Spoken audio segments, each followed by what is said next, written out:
हाँ दोस्तों, अगर आपकी भी क्लास 12th में कम परसेंटेज बनी है और आपको भी कॉलेज में एडमिशन चाहिए तो आज की वीडियो आपको ज़रूर देखनी पड़ेगी, क्योंकि आज की वीडियो में हम बात करेंगे उन स्टूडेंट्स के ऊपर जिनकी क्लास 12th की परसेंटेज कम है लेकिन उनको भी जो है कॉलेज में एडमिशन चाहिए। तो ऐसा कौन सा तरीका है जिससे वो कॉलेज में एडमिशन ले सकते हैं। अगर मान लीजिए उनका फर्स्ट लिस्ट में नाम नहीं आता, सेकंड लिस्ट में भी नाम नहीं आता जो कि लास्ट लिस्ट है, तो फिर उनका एडमिशन कैसे होगा, उनको क्या करना पड़ेगा और वो कौन सा तरीका है जिससे कि वो बिना किसी टेंशन के जो है आराम से ईजिली एडमिशन ले सकते हैं।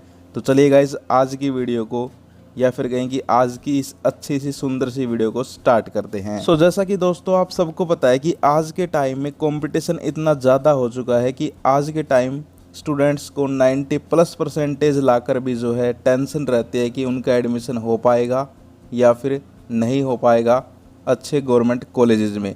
बात करें अगर प्राइवेट कॉलेज की तो उनमें आपका कम परसेंटेज में भी एडमिशन हो जाता है, लेकिन उनके अंदर फ़ीस जो है वो भाई मोटी होती है, यानी कि बहुत ज़्यादा फ़ीस होती है जो कि हर एक स्टूडेंट जो है अफोर्ड नहीं कर पाता।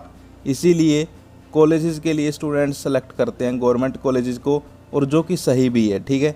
यानी कि अगर आप मेरे से पूछे कि भाई प्राइवेट कॉलेज और गवर्नमेंट कॉलेज, तो मैं आपको कहूँगा कि कोशिश कीजिए आप गवर्नमेंट कॉलेज में यहाँ पर एडमिशन लें। अब इसके पीछे का कारण मत पूछना, यानी कि रीज़न मत पूछना, तुम्हारे भाई पे विश्वास करो, जो तुम्हें बताता है सच बताता है, खुद एक्सपीरियंस करके बताता है, ठीक है। और अगर आपको रीज़न जानना ही है तो एक वीडियो इसके ऊपर हम बना देंगे बाद में। लेकिन अब बात करते हैं आज की वीडियो के मेन मुद्दे के ऊपर। तो हम आपसे बात कर रहे थे कि यार इतना ज़्यादा कंपटीशन है कि 90+, 80+ वाले जो स्टूडेंट्स हैं उनको भी कहीं ना कहीं टेंशन है। तो अब बात करते हैं जिनके 60+ हैं, 70 परसेंटेज के आसपास है, उन स्टूडेंट्स का क्या, उनका एडमिशन कैसे होगा, एडमिशन हो पाएगा या फिर नहीं हो पाएगा। तो देखिए यार, जिनकी अच्छी परसेंटेज है उनका यहाँ पर आपको पता है कि सबसे पहले आपने रजिस्ट्रेशन किया है, उसके बाद यहाँ पर अब आपकी मेरिट लिस्ट निकलेगी। सो फर्स्ट मेरिट लिस्ट में जिन भी स्टूडेंट्स की यहाँ पर अच्छी परसेंटेज है, यानी कि 90 वाली सीरीज़ में जो हैं, उनका नाम ईजिली आ जाएगा, ठीक है, चाहे आपका कितना ही अच्छा कॉलेज हो। या फिर हम बात करें सेकंड लिस्ट की तो उसमें 80+ वालों का नाम ईजिली आ जाएगा। अब यहाँ पर देखिए कुछ एक फैक्टर्स डिपेंड करते हैं, जैसे कि कैटेगरी, कोर्स, ठीक है, तो थोड़ा ऊपर नीचे हो सकता है। मैं जो है आपको अप्रोक्स बता रहा हूँ, ठीक है, बिल्कुल एग्जैक्ट मत मान के चलना। जैसे मैंने अगर 90 कह दिया तो वो 87 भी हो सकता है या फिर 93 भी हो सकता है, ठीक है। यानी कि 2-3 परसेंटेज ऊपर नीचे हो सकती है, क्योंकि ये जो है डिपेंड करता है कोर्स के ऊपर, आपकी कैटेगरी क्या है। जैसे कि एक जर्नल का स्टूडेंट है, उसको 90% चाहिए, उसी के बराबर SC ST के स्टूडेंट को जो है 80% में भी काम चल जाता है, ठीक है। तो इसीलिए मैं कह रहा हूँ कि यहाँ पर जो है फर्स्ट मेरिट लिस्ट में 90+ वाले जो हैं उन स्टूडेंट्स को टारगेट किया जाएगा। सेकंड जो मेरिट लिस्ट रहेगी उसमें आप मान के चलिए 75+ या फिर 80+ के जो स्टूडेंट्स रहेंगे उनको जो है टारगेट कर लिया जाएगा।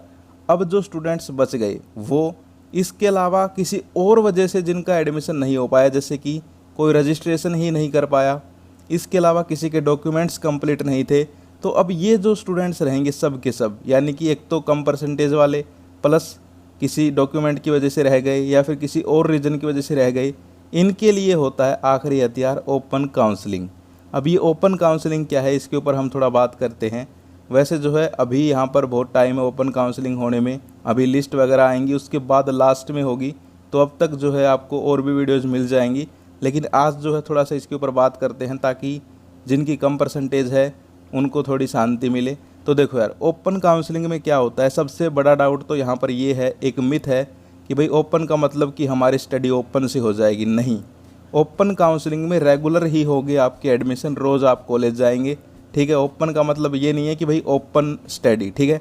ओपन का मतलब है खुला एडमिशन, ठीक है। जैसे कि आपने देखा होगा एक चीज़ होती है वो दुकानों में बिकती है, एक कई बार खुले में बिकती है, ठीक है, समझ पा रहे हो। यानी कि एक तो मेरिट लिस्ट निकालना ये एक तरीका हो गया, ठीक है, लेकिन ओपन काउंसलिंग वो भी एक दूसरा तरीका है। उसमें क्या होता है कि भाई जो भी स्टूडेंट अब रह गए, लिस्ट में नाम नहीं आया जिनका, ठीक है, और जो सीट्स वैकेंट रह गई कॉलेजेस में, उनके ऊपर आओ और एडमिशन ले लो, ठीक है। ये कुछ सिंपल फंडा ऐसे है, समझ पा रहे हो। यानी कि ओपन काउंसलिंग जब स्टार्ट होगी 26 अगस्त के आसपास यहाँ पर, ठीक है, ऊपर नीचे हो सकती है डेट्स, तो यहाँ पर क्या होगा कि भाई आप लोग जो है पोर्टल पर रजिस्ट्रेशन करो, अगर कर रखा है तो अच्छी बात है, ठीक है। अपने डॉक्यूमेंट्स लेके डायरेक्ट कॉलेज में चले जाओ, ठीक है। कोई लिस्ट विस्ट देखने की ज़रूरत नहीं है। कॉलेज में जाकर वहाँ पर जो है बातचीत करो टीचर से, और आपको जो है अगर वहाँ पर सीट्स होंगी तो एडमिशन मिल जाएगा, ठीक है। तो ये है ओपन काउंसलिंग, समझ पा रहे हो। इसके ऊपर जो है डिटेल्ड वीडियो और बनाएंगे, ठीक है, जिसमें हम डॉक्यूमेंट्स की बात करेंगे और आपको जो है ऐसी कौन सी बातें ध्यान रखनी है कॉलेज में जाके बात करते टाइम, ताकि आपका एडमिशन ईजिली हो जाए, उनके ऊपर भी बात करेंगे। आज की वीडियो में तो मैं आपको जो है इंट्रोड्यूस करवा रहा हूँ ओपन काउंसलिंग से, ठीक है। जैसे कि कोई भी चैप्टर स्टार्ट होता है तो इंट्रोडक्शन आता है सबसे पहले, फिर पूरा चैप्टर आता है, यानी कि ट्रेलर है, आप ये मान लीजिए, पिक्चर अभी बाकी है, ठीक है। तो यार ये है ओपन काउंसलिंग। फिर से समझाता हूँ एक बार। जिनका भी एडमिशन कम परसेंटेज की वजह से नहीं हो पाया या फिर किसी और चीज़ से नहीं हो पाया, उनका एडमिशन करवाने का एक तरीका है ओपन काउंसलिंग, जिसमें जो है आप लोग डायरेक्ट जो है जो भी आपका फेवरेट कॉलेज है वहाँ पर जाकर जो है बातचीत कर कर एडमिशन करवा सकते हो, ठीक है। आपको रजिस्ट्रेशन तो देखिए करवाना पड़ेगा, ठीक है। उसके अलावा यहाँ पर जो है आपको ये होता है ओपन काउंसलिंग में कि भाई पहले आओ पहले पाओ, ठीक है। कई बार जो है मेरिट के थ्रू भी हो जाता है, लेकिन ज़्यादातर यही होता है कि जैसे एक स्टूडेंट है, वो चला गया, सीट्स खाली थी तो उसका हो जाएगा, ठीक है। आप नहीं गए तो आप रह जाओगे, ओके।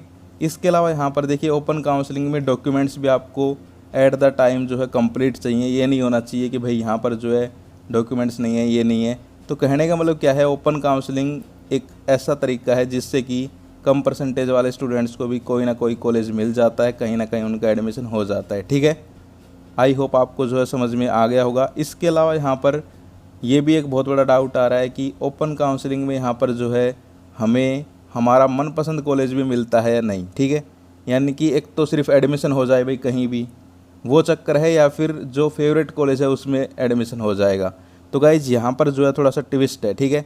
देखिए मेरिट लिस्ट आएंगी, उनका फिर क्या यहाँ पर जो है वैल्यू रह जाएगी अगर आपका ओपन काउंसलिंग में फेवरेट में एडमिशन हो जाए, तो खुद सोचिए, ठीक है।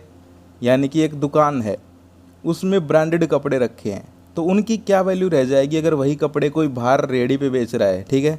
तो गाइस कहने का मतलब यही है कि आपको जो है आपका फेवरेट या फिर कहें कि हाई क्लास कॉलेज मिलने के चांसेस थोड़े कम रहते हैं ओपन काउंसलिंग में, लेकिन ये है कि आपका एडमिशन हो जाएगा, आप लोग जो है कॉलेज के स्टूडेंट हो जाओगे और कॉलेज से जो है डिग्री ले सकते हो, ठीक है। कहने का मतलब ये है, समझ पा रहे हो। तो अगर आपको जो है फेवरेट कॉलेज में एडमिशन चाहिए तो भाई फिर तो आपको जो है अच्छे से यहाँ पर पढ़ के अपनी परसेंटेज बनानी चाहिए थी, ठीक है। इसके अलावा अगर डॉक्यूमेंट्स की वजह से आप रह गए हो तो डॉक्यूमेंट्स कंप्लीट करने थे, समझ पा रहे हो। तो यार ओपन काउंसलिंग में यहाँ पर जो है आपको कॉलेज मिल जाएगा, फेवरेट का यहाँ पर जो है हम गारंटी नहीं लेते, ठीक है। फेवरेट भी मिल सकता है, हम ये नहीं कह रहे कि नहीं मिलेगा, ठीक है। अगर यहाँ पर किसी फेवरेट यानी कि टॉप कॉलेज में सीट्स खाली हैं तो ओपन काउंसलिंग में आप वहाँ पर भी जाकर एडमिशन के लिए जो है बातचीत कर सकते हो, ठीक है। लेकिन चांसेस यही रहते हैं कि यहाँ पर जो है सीट्स सारी की सारी मेरिट लिस्ट में ही भर जाती हैं। जो टॉप कॉलेज रहेंगी, अब अच्छी चीज़ रहेगी उसके लिए तो भाई सब जो है मारामारी करेंगे, समझ पा रहे हो। बस अब ज़्यादा लंबी वीडियो को नहीं खींचेंगे, इतनी लंबी भी इसलिए बनाई है ताकि आपको अच्छे से समझ में आ जाए, आपके मन में डाउट ना रहे, क्योंकि जिनकी कम परसेंटेज है वो भाई बहुत ज़्यादा परेशान है कि उनका एडमिशन होगा नहीं होगा। तो मैंने जो है आपको अच्छे से समझा दिया है, एडमिशन हो जाएगा, टेंशन मत लीजिए। लेकिन डॉक्यूमेंट्स वगैरह अगर मेरिट लिस्ट के टाइम कंप्लीट नहीं हो पाए तो ओपन काउंसलिंग के टाइम जो है ये बहाना नहीं चलेगा, अपने कंप्लीट करवा लीजिए। साथ ही साथ जो है यहाँ पर अपने सारे की सारी जो चीज़ें हैं वो तैयार कर लीजिए। सो गाइज़ ये थी आज की वीडियो। आई होप आपको ओपन काउंसलिंग के बारे में थोड़ा सा पता चला होगा, ठीक है। और जो है आपको अच्छे से और समझा देंगे, और भी वीडियोज़ आएंगे, टेंशन नहीं लेनी है, सबका एडमिशन हो जाएगा। Wish you all the best, bye bye, जय हिंद, जय भारत।